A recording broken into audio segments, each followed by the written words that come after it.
नमस्कार. माझं नाव आरोही. हा माझा पहिला व्लॉग आहे आणि मी ह्या व्लॉगमध्ये माझं रूटीन शेअर केलं आहे. ॲक्च्युली प्रत्येक वर्किंग वुमेनसाठी सेमच दिवस असाच जात असावा असं मला वाटतं. बट काहींच्या लाईफमध्ये थोडंफार बदल असेल, बट नॉर्मली असंच असतं. जी घर सांभाळते, जी वर्किंग वुमेन आहे, दोघींच्याही लाईफमध्ये प्रॉब्लेम्स तर आहेतच. सगळं काही हँडल करता करता आपण जगायचं असतं आणि मला असं वाटतं सगळी तसंच जगतात. पण आपण काहीतरी स्पेशल करावं, आपल्यासाठी काहीतरी स्पेशल व्हावं.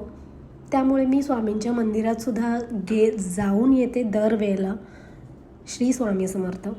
मी जेव्हा जेव्हा ऑफिसमध्ये जाते मला खूप बरं वाटतं, कारण तिथे फ्रेंड्स पण आहेत, माझे ऑफिसचे कलिग्ज आहेत, जे आम्ही मस्ती करतो, काम करतो, सगळंच काही.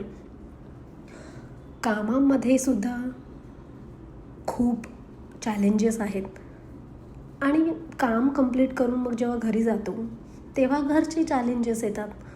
घरातसुद्धा आपल्याला काही कमी कामं नसतात. सगळंच, मुलीसाठी जेवण बनवणं, घरच्यांसाठी जेवण बनवणं, सगळं घर सांभाळणं, घरातल्या गोष्टी बघणं, खूप काही कामं असतात.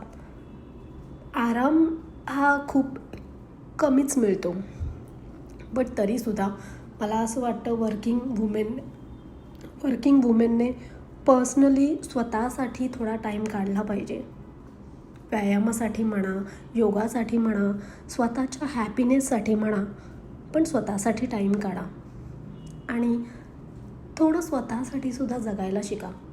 कारण एका बाईच्या लाईफमध्ये नेहमी सगळंच दुसऱ्यांच्या हिशोबाने होत राहिलं तर स्वतःसाठी कधी जगायचं. आणि लाईफ ही एकदाच मिळते. सो मला असं वाटतं की खूप सुखाने जगा सगळेजणं. सगळ्यांच्या इच्छा पूर्ण होऊ देत. सगळ्यांना खूप सुखी, देवाने सगळ्यांना सुखी ठेवू देत. सगळं काही व्यवस्थित सगळ्यांच्या लाईफमध्ये होऊ देत. पण बाईला कामं कमी नसतातच, कारण तिने कितीही काही केलं तरी तिचं काही ना काहीतरी कमी पडतंच. जसं ऑफिस असो, घर असो, सगळं काही टाईम तिच्यासाठी पुरतच नाही.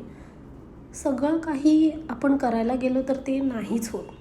सो मला असं वाटतं की जी घर सांभाळते तीसुद्धा खूप टॅलेंटेड बाई आहे आणि जी ऑफिस सांभाळते, घर सांभाळते, काम सांभाळते, तीसुद्धा खूप टॅलेंटेड आहे. ॲक्च्युली मुळातच बाईचं आयुष्यच असं आहे की तिला सगळं सांभाळावं लागतं आणि हेच मी तुमच्याशी शेअर करणार आहे. जे मुलींचा अभ्याससुद्धा आपल्यालाच घ्यावा लागतो. सो हे सगळं करता करता मला असं वाटतं की मी आता इथे एंड करते. सगळं काही तुमच्याशी शेअर करेन लवकरच. भेटू आपण नेक्स्ट व्लॉगमध्ये. थँक्यू.